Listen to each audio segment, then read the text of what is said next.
Sometimes I wish we could go back to a time when things weren't so complicated. Welcome to the complexity of toilet paper, the podcast that dives into the everyday moments where we overthink, hesitate, or just get stuck. I'm overthinking. I'm overthinking. Let's hear it for the toilet paper! Through honest conversations, unexpected insights, and a whole lot of humor, your hosts Phyllis Martin, Mark Pollock, and Al Emmerich are here to help you roll with it and make your life a little less complicated. One conversation at a time. That's right, dude. The beauty of this is its simplicity. Speaking of which, it's time to enter the stall. Put the lid down, or not, depending. Get comfortable, and roll with it. Oh, worry not, dear friend. It's really quite simple. This is the complexity of toilet paper. The trio is here. Phyllis says she wants to change her name to Cookies McGee. Why? Cookies McGee it is. I love cookies. I think McGee goes with it. Crispy, sweet, chewy. It's bringing me joy now. I mean, hey, here we go. Hey, ladies and gentlemen, boys and girls, cats and dogs, welcome to the complexity of toilet paper with Mark Pollock, Al Emmerich, And Cookies McGee. and Cookies McGee. I think it works really well. But you know what you realize is you can't say it without a smile. No, you can't. Right? So if your name's Cookies McGee, I mean, how could you be a sad person? How could you ever be upset with me if you had to look at me and know that my name is Cookies McGee? Right. Hey, if you know of anybody named Cookies McGee in the world, you need to message us and let us know. We want proof. We don't need to say like, oh yeah, that used to be the shortstop in my Little League game. No, it's like, if you really know somebody named Cookies McGee, let's have them on the show so that Phyllis can meet her hero. I'm going to fly to wherever Cookies McGee is, and we're going to have a great time, and we're going to record from there. If you ever wanted a snippet into understanding why the hell we named this show The Complexity of Toilet Paper, that was it right there. That was it. Hi, I am Al Emmerich. I'm Mark Pollock. And I'm Phyllis Martin. So before I introduce who our guest is, I really want to share with folks and get your takes too. When we all thought about the topics for our shows, because again, the star of the show is complexity and simplicity. And what we're really doing, just in case you are joining us for the first time, is we look at different aspects of life, joy, happiness, pain, sorrow, finances, faith, conflict. I mean, really the only thing we leave off the table is politics. Shocker. And we explore how different people in their lives and their experiences have found complexity and simplicity within those things. What stands in the way? And it's very organic. And I chose the topic of joy. And when we all agreed upon that, we all smiled. But the guest today is also going to talk about opportunity. And I think those two fit together, obviously. So in my mind, if I had to sum up my value equation, word, why, and impact for joy, of why we're exploring that is the word is confusion. I think that a lot of people get confused about what joy looks like for them versus what the world tells them joy is supposed to be. And I think that's the same thing for opportunity. What is opportunity? It depends on, opportunity is a lot of different things. When you walk into a Starbucks or a Panera or a coffee shop anywhere and you meet somebody, that's opportunity. But what is really opportunity? And then do we overthink things or stand in our own way to achieve opportunities? Whether it's a career job or just friendships or leaping into a podcast. And if you don't leap into the opportunity, then maybe you're limiting your access to joy. That's the way I see it connected. How about you guys? Yeah, I couldn't agree more. I think joy is, for me, something that, regardless of what's happening in the world, you're able to process it, and it's a well inside of you, and the more joyful and thankful that you are, I think then those bring in those opportunities, right? Because you find joyful people finding opportunity and growing in different ways. And so I'm excited about unpacking this with our guest today and talking through how she's taken this well of joy to go and find those opportunities and have them attracted to her. Yes, thank you so much. So I've been thinking about this, and for me, it seems that for some, joy gets overlooked. It's not even on the radar. It's not something that people necessarily think about. And or my own experience for many years was that I was not perhaps entitled to joy, that if I felt that supreme joy, that thing that opened my heart, that just sent me fluttering around, that beauty, then something bad was going to happen to me, as if the lack of joy was an insurance policy to something else, safety. I don't know. So the more over the course of my life that I've been able to get to joy, and that can be in the simplest things, running, Mark, the 5K the other day in the rain, because I love walking in the rain, and running in the rain was really joy-filled for me.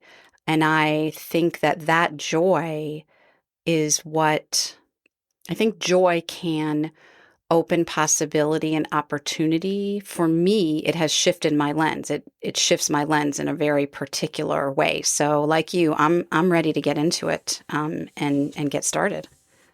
Running in the rain brings me joy. That is about as simple as it gets. I did get a cold after, but okay. That's all right. Well, that's just a simple truth. You know? Okay, no more waiting for the stall door to open. We are going to invite our guest now, Jean Goldman.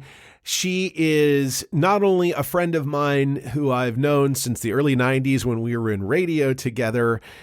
We've worked together over the years, but she is one of those really, truly dynamic change agent people who lives her life just with passion, joy, which is what we're going to talk about, and has really made the most of the opportunities, the other thing we're going to be talking about.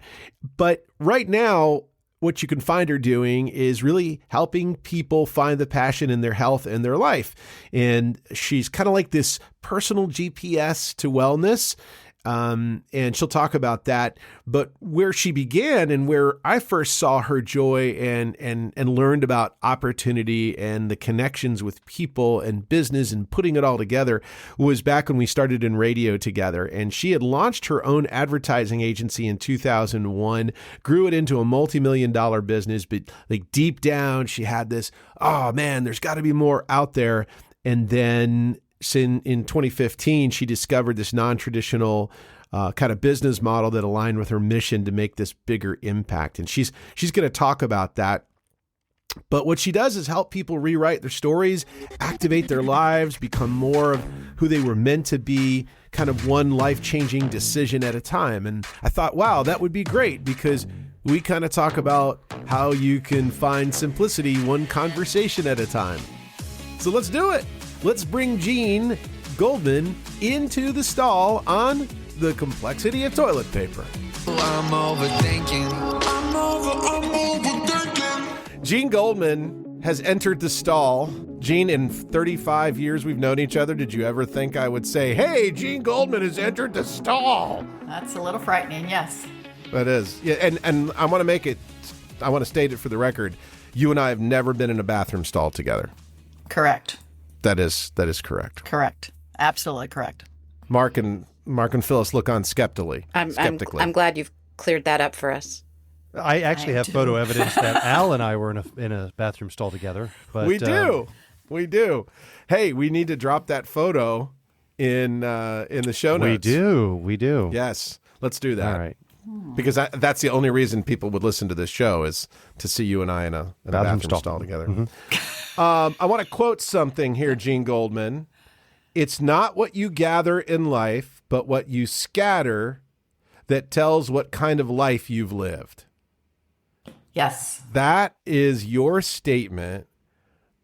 What does that mean to you? Because that's pretty simple, but yet I'm sure there's a lot of complexity behind it. But what does that mean to you? It's not what you gather in life, but what you scatter that tells what kind of life you've lived. Well, I think it is simplistic, but it's true because I think we spend a lot of time in our earlier careers gathering stuff. And that gives us status, or it gives us whatever, but we feel like the more you have, the more successful you are. But the reality of it is the more you give, and the more people, the more lives you touch is what really makes you successful, in my opinion. And so it's not what I gather. It's not all I can grab. It's more about what I can scatter, how I can impact another life, how I can be a friend to somebody, how I can be a better life partner to my husband, how I can be a better example for my kids. And I think it's really, I attended a funeral years ago when I was 46, and this really hit home at that time because I was 46 and the person who passed away was 46.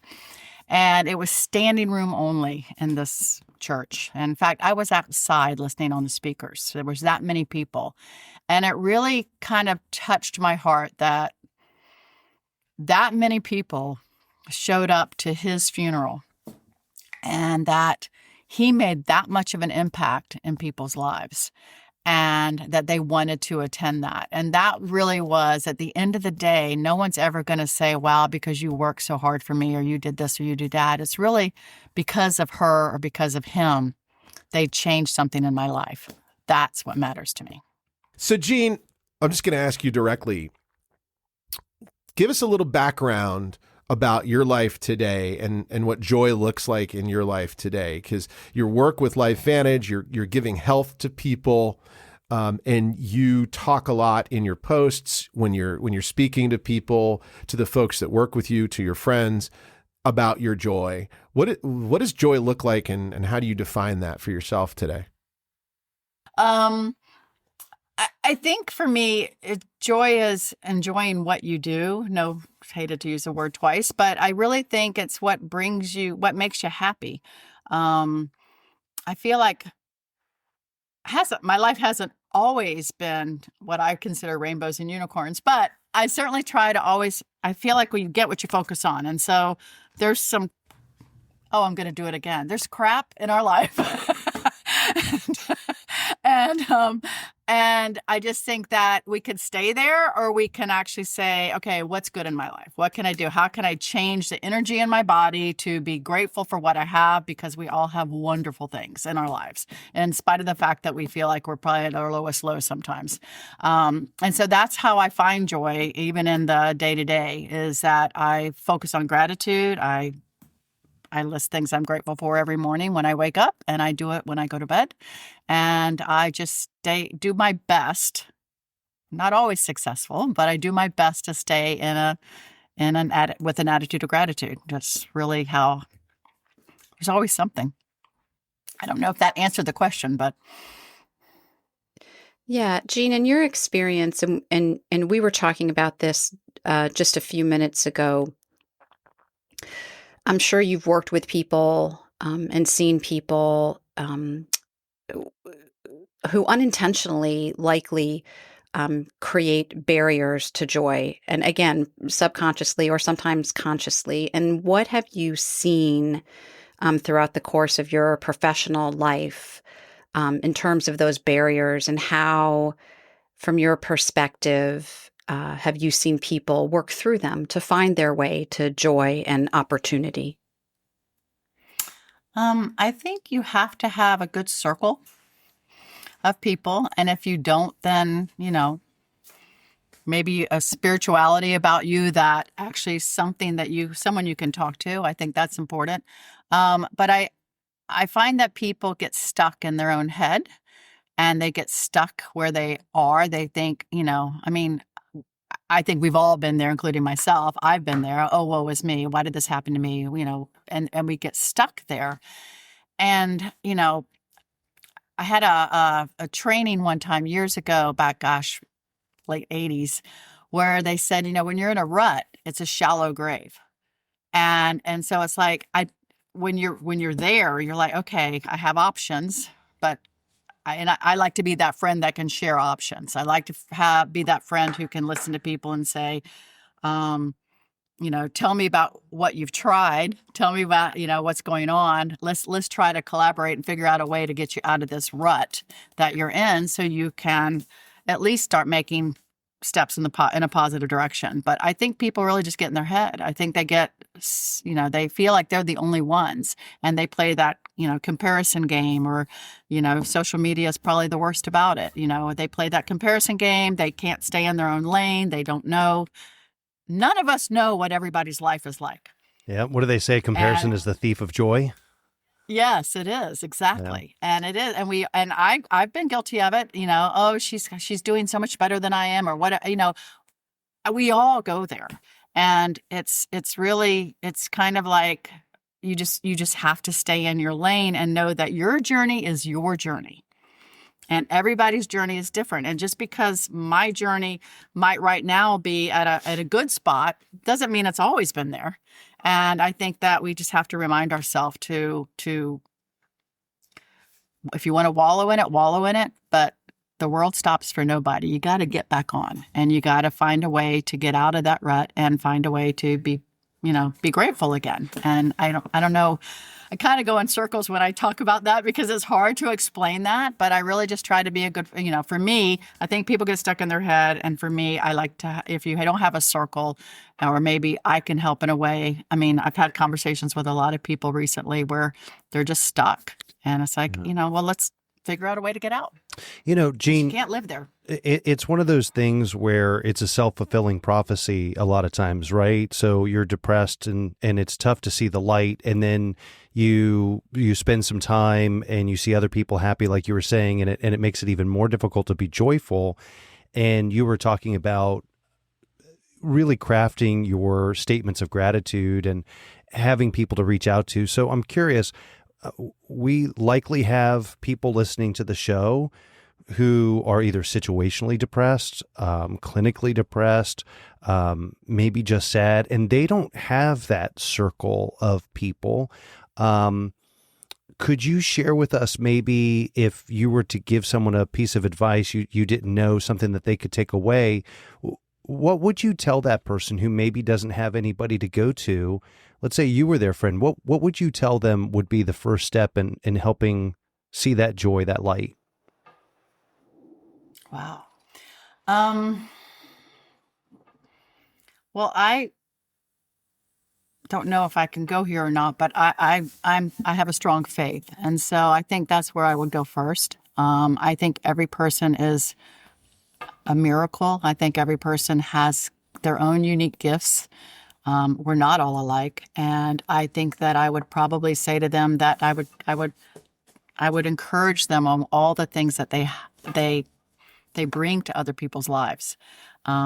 We all are so unique, and I like to I write it every morning. I'm a child of God, and I'm fearfully and wonderfully made, because I do get stuck there. I do get, where, it's like, okay, because I'm hard on myself.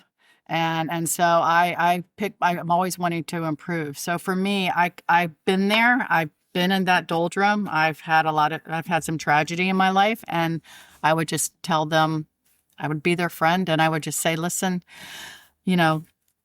God loves you. You are fearfully and wonderfully made. You are perfect just the way you are. And we just have to find a way to climb out together, because you were always in this spot. And you don't have to be here. You just don't have to stay here. So let's work together, and let me help you. And I could tell you things. It's hard because everyone's situation is different. But I think that every person is a gift to us. We just have to be aware of and be that person that reminds people what a gift they are. When you were in radio, I'm sorry. It's hard. no, don't be sorry. I mean, there's no sorries. There's no sorries. Mark just went for the jugular of joy right away. For the joy. I'm getting depressed. Yeah. Every person's different, though. I mean, you just... Yeah. Go ahead. So I want to zoom back out with you for a minute to opportunity and joy, right? In your career in radio, you were an account executive and eventually management and all that. But at the end of the day, there, as well as with your advertising agency, you were dealing with people whose businesses, they were relying on you to help them promote. So that to them was, they were wallowing joyfully at first in opportunity. Like radio was an opportunity for them to grow their business that would lead them to joy. Today, you work with a lot of other individuals who are following their dreams just like you do to help other people, to make money and to make a living through health. But you also see people stand in their way. And when we were preparing for the show, we talked a little bit about people getting in their own head. You just mentioned it. Why do people overthink things? Like, what are the things that you've seen specifically that people overthink? I think people overthink, including myself, that, fear. It's fear. Fear of what people will think. Fear of, can I do it? Fear, what if I fail? Fear, people, what will people say? It's just all of those things that we start doubting ourselves. We start losing our confidence and our ability to go after the opportunity because we're comfortable. And what we are comfortable because we know where we are. We know, okay, yeah, I make a certain amount of money and I know, and I'm comfortable, I'm good. But we always have these dreams somewhere else that we really wish we could do them. And I think we just doubt them. I think we just don't believe that it's possible because, I hear sometimes on my end, but I think I've said it to someone else too, well, I'm not like you. I don't have your circle. I don't know these people. I don't, and we just give ourselves all these excuses. It is storming here. We hear that. Yeah. Okay. I thought you were just adding that for dramatic effect, quite honestly. Since while the flesh was not available, I wanted to bring you the storm. So I was just thinking God heard your quote and Mark's question and was like, I agree. Yes, he is fearfully and wonderfully. I think we just doubt ourselves. I think we get, again, what you said, you get stuck and you're like, well, I don't think I can do it. And I'm not like you. And we start that comparison game again. Or someone somewhere along the line has told us we can't. What about the business decisions though? You're making a buy, your clients are making a buying decision. Don't you think also that there's so much information out there? I mean, there's more now than there was back in the day when we were in radio. You have you didn't have the internet like you have now, Google way back then. You didn't have artificial intelligence. So when on people's ways to making a decision, whether it's a buying decision or a critical decision about their business, what was standing in their way besides fear, and how did you simplify things for people, if indeed you felt you did? Well, I don't know about the fear that they felt other than they didn't want to give up their money because the fear it wouldn't work, and I would just tell them, I can't control that. All I can do is spend your money like it's my money, which I hope gave them the belief that I just wasn't in it for the long haul. But I think it's also building a relationship. But I think there's no way we can predict how it's going to come out, the outcome. We can't do that. Even when they spend a lot of money, I can't predict whether someone's going to buy. There's so many other elements into it. I mean, Al, there's that record. It was the spot. Is the spot convincing enough? Does it get somebody to take action? Does it on a car dealership? Does it rain all weekend and they don't sell any cars? There's just, so it's managing expectations for one, and just knowing that, the alternative is if your name isn't out there, no one's going to come. So, Jean, that's an interesting thing that you mentioned as far as managing expectations. I think from a business perspective, we use that quite a bit. when we talk with leadership or we talk with clients or we talk with whomever, it's managing expectations. But in a personal life, I don't find that we manage our own expectations. Like, what can we accomplish in a year? What can we accomplish in 5 years? What can we accomplish in a lifetime? And we set these unreasonable expectations on ourselves and likely on others, trying to get joy from someone else when it's something that you've got to bring to the table first. And so I'm curious from your perspective, and the things that you've had to overcome, and likely what our listeners are trying to overcome in their own world. How do you set those expectations, those realistic expectations, so you can continue to have joy and opportunity come into your life? Well, I was always, that's one thing I was good at. I like to plan my goals and then I reverse engineer them into what's possible.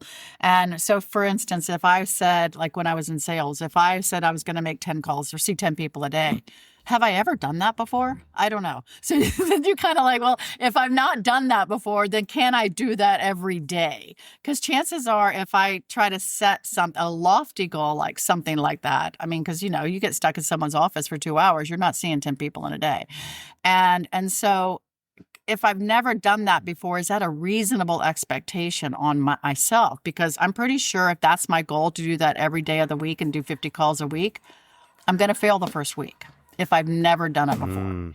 So I think it's important that we set goals that, when I do my best, and I do my best with my team to say, okay, what's reasonable?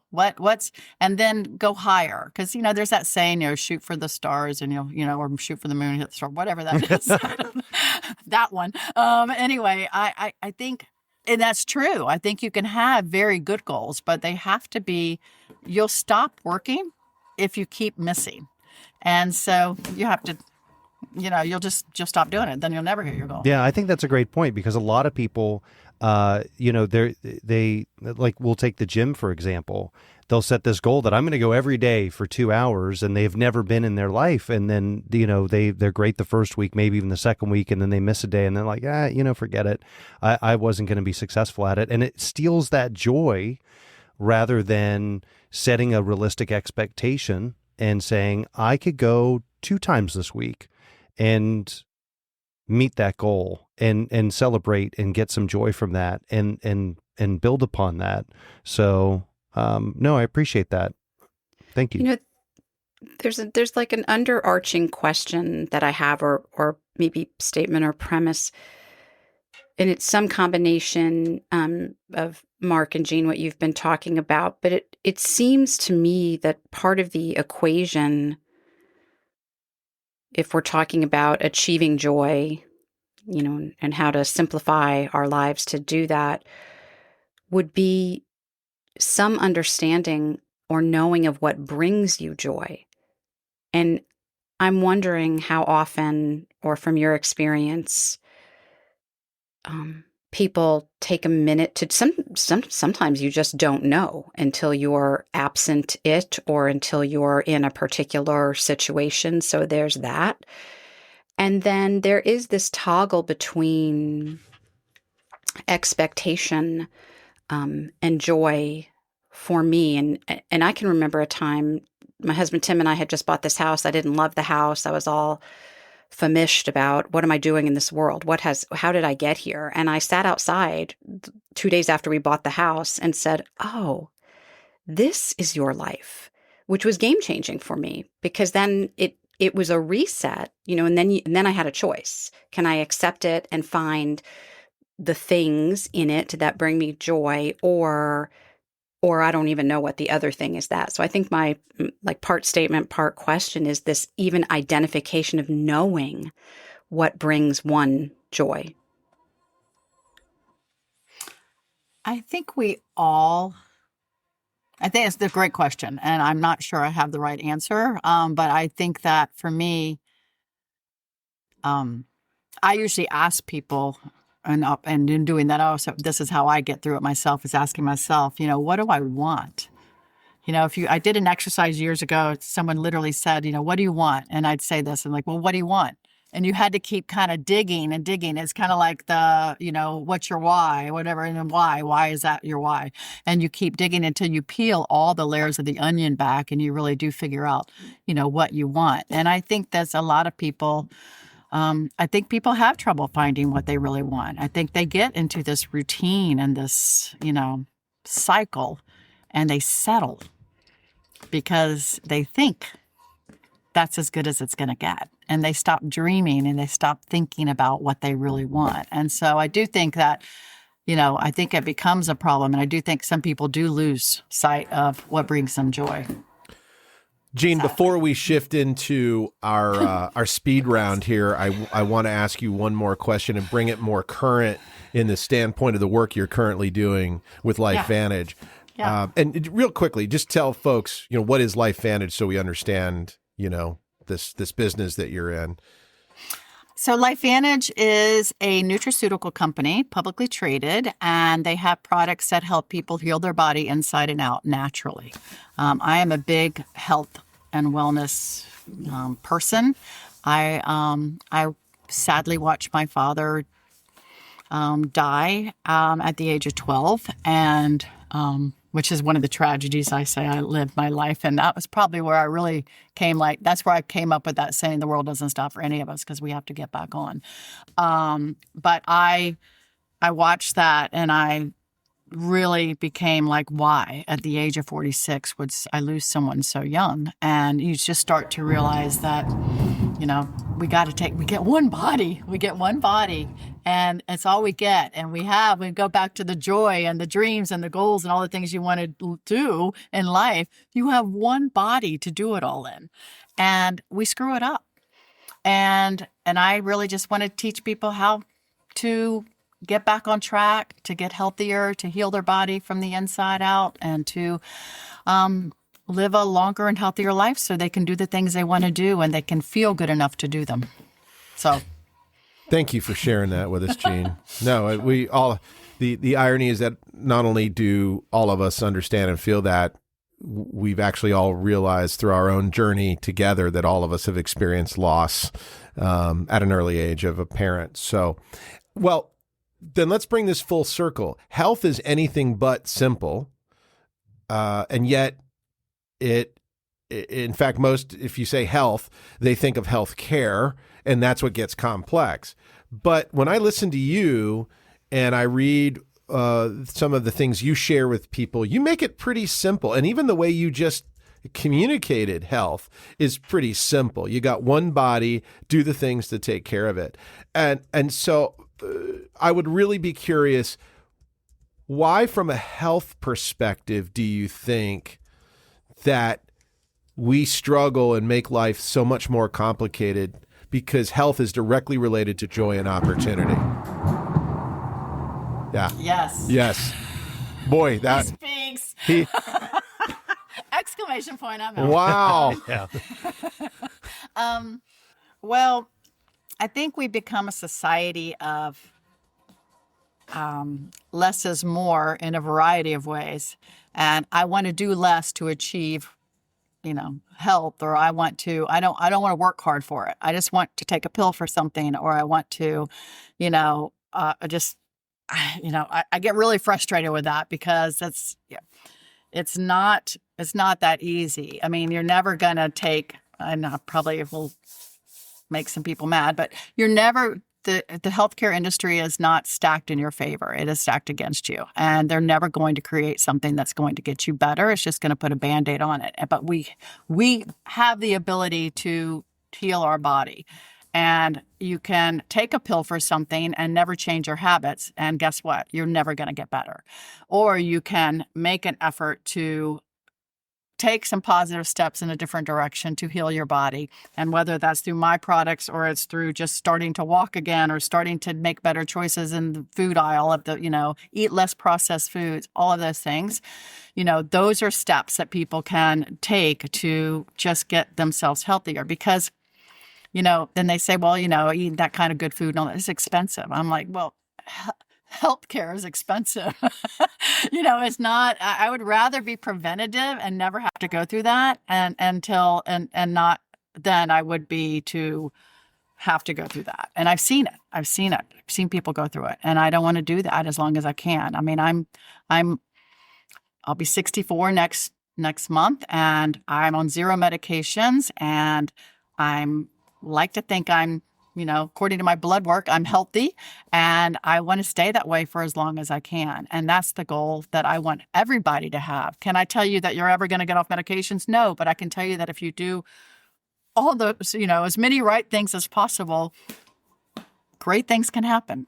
And you can live longer, and you can play with your grandchildren, or you can go on the trips, and you can enjoy your life. And that's what it's all about. I don't want to be bogged down in a recliner, not being able to move for the rest of my life in front of the TV. That's just not what I want to do. That may be good for some people. It's just not good for me. Sounds to me like what you're saying is we got to really see the big picture. That's really the simplification, right? Yeah, I just think that usually people, I think the last 5 or 6 years, because I've been with this company for 10 years, and the last probably 5 years or so, I think people are becoming more and more aware of their health. I think they're becoming more and more aware of our food isn't really food. I think they're becoming more aware of making better choices. And education's the key. And that's really what I do. And I wanna help people just make better choices, or at least expose them to options, so they can live longer and have more joy and more opportunity and all the above, because it beats the alternative. Hell yeah. Hell yeah. All right. Preach. Preach. I mean, we got thunder and lightning going on. I know. I'm going. Speaking of thunder and lightning, it's time to step into the stall, because this, ladies and gentlemen, is what we call the rollout. No. Is it the rollout or the roll up? I think it's the roll up. It is the roll up. I think. This, ladies and gentlemen, is called, that's right, because we roll out at the end when we're done with the show. Right? Do you want me to get your notes for you? No. Yes. Let's not overcomplicate it. Yeah, let's just do it. Have I overcomplicated You, of all people? No. Okay. So, Jean, this is the speed round where we ask you life-changing questions. Are you ready? Here we go. Yes. When it comes to toilet paper, over or under? Over. Why? Why not? Because it's easier to find the jobs. Because it's easier to pull over than it is to find it under. Okay. You kind of play with the toilet. I don't know. It just looks better. It looks better. Okay, design. All right. Mark? Soft or hard? Whoa. Mark! On toilet paper. Mark! Good Lord, Mark. We don't know each other that well. I mean, you just took this show. I mean, it's all right. We already have it. Edit. Yeah, Wait, where's the razor? Can you splice? I am not editing that part out.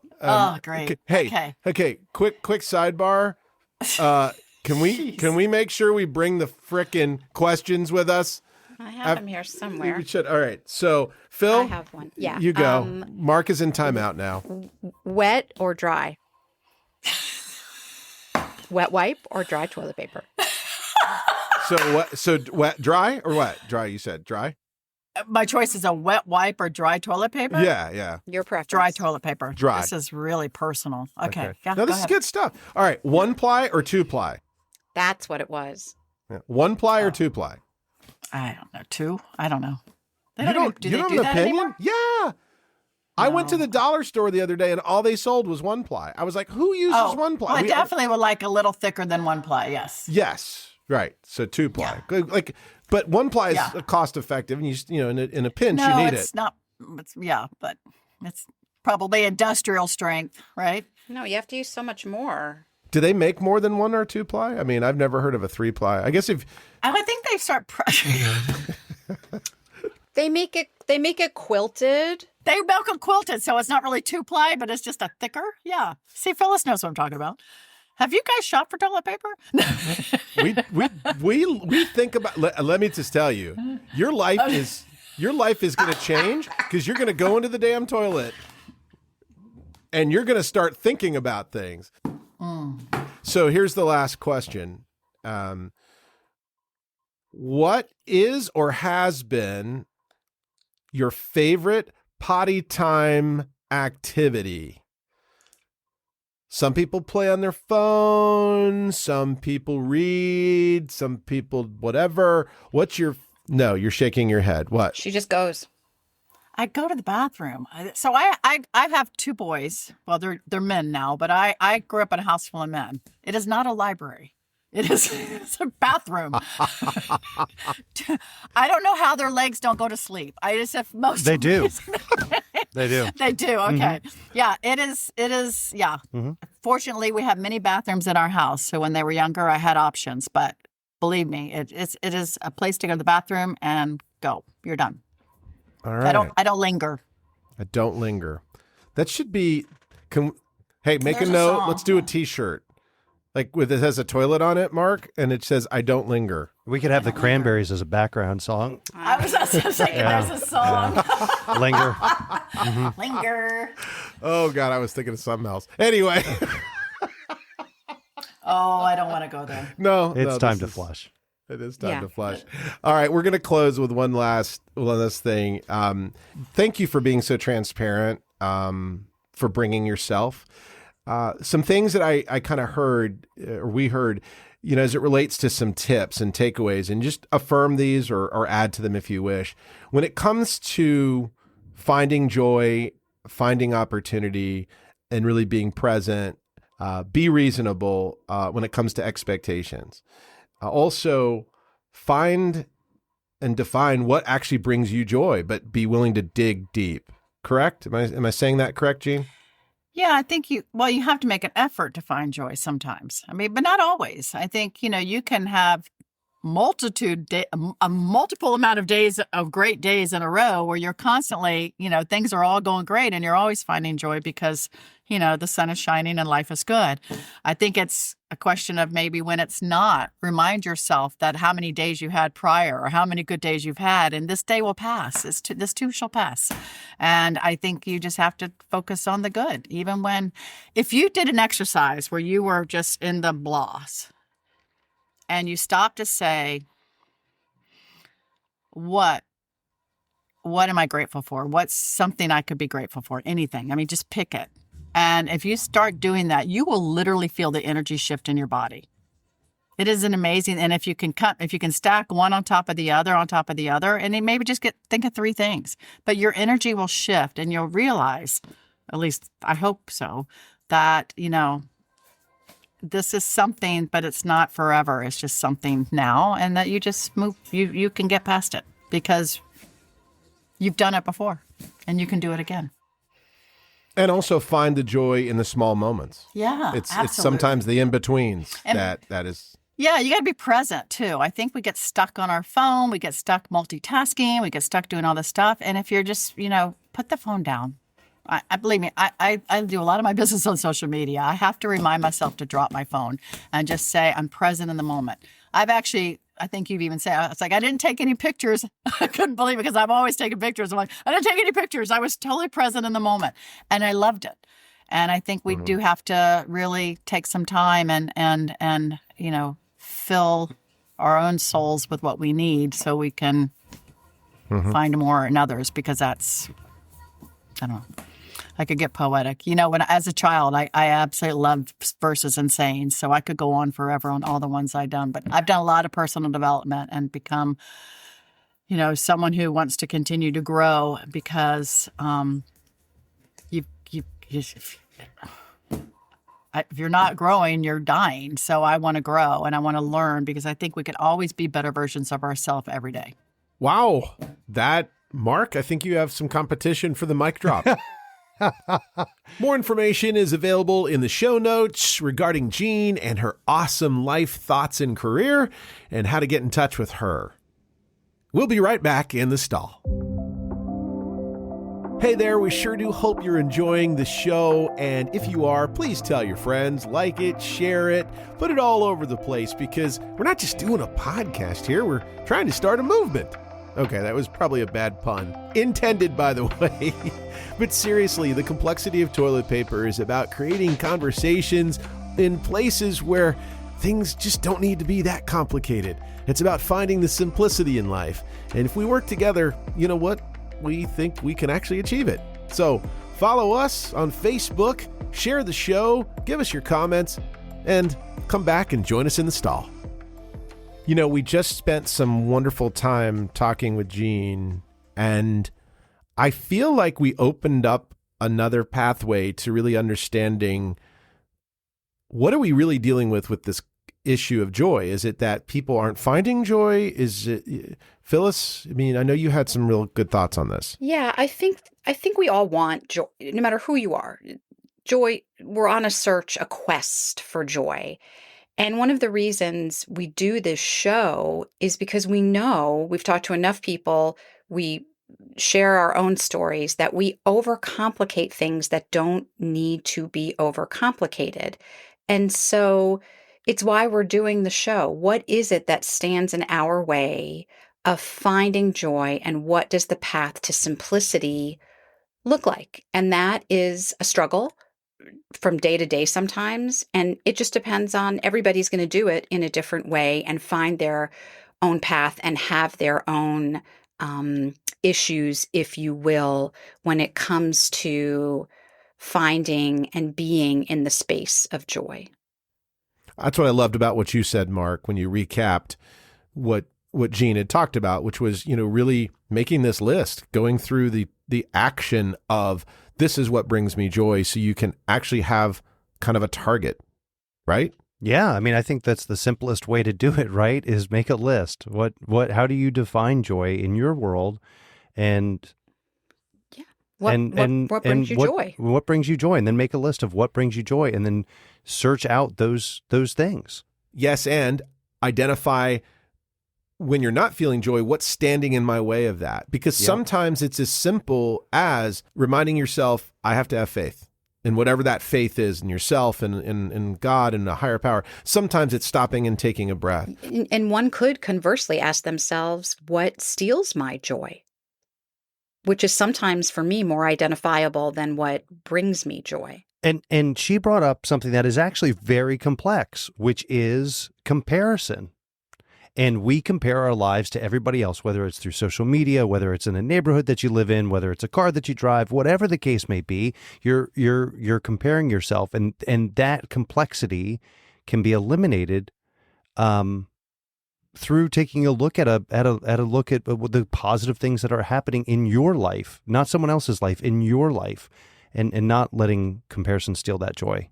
Jean started to talk about energy and joy. And I think about that more, and I think about it both ways, but what stood out to me was I know when something is stealing my energy. I am very aware of that. I can feel it. There are physical symptoms.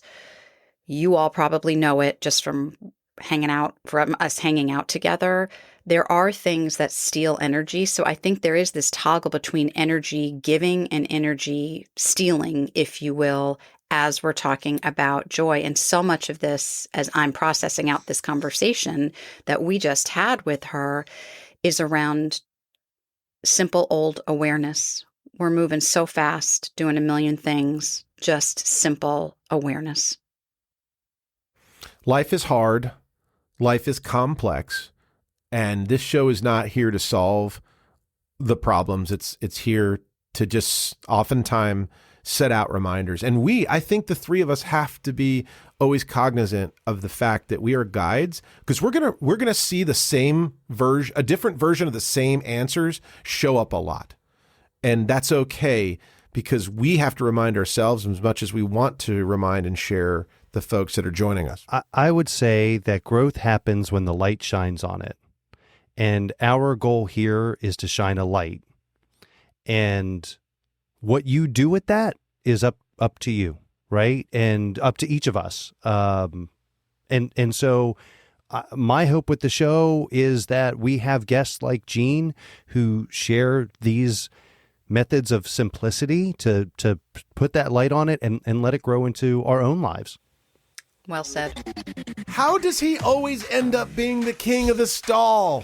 He holds it in He is beautiful. until the very end, until he can't hold it in anymore, and then he just drops it. Wow. You're too kind. You didn't drop. Phil, you just. It's my first potty humor joke, I think. You know, while we are audio only, there are moments when I think that you should really see what's that? Go, come on, let it go, Phil. I want to see. I'm taking a picture Drop right now. it in the toilet.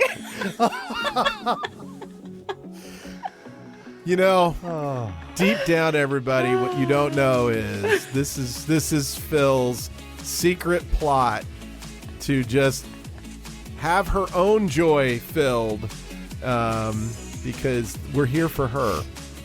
Okay. Yes. And with that, we are going to put the seat down, flush, close the door, and see you the next time on The Complexity of Toilet Paper. Did you say toilet paper? Everything complicated. One big medieval mess. I'm overthinking. I'm overthinking. This is The Complexity of Toilet Paper.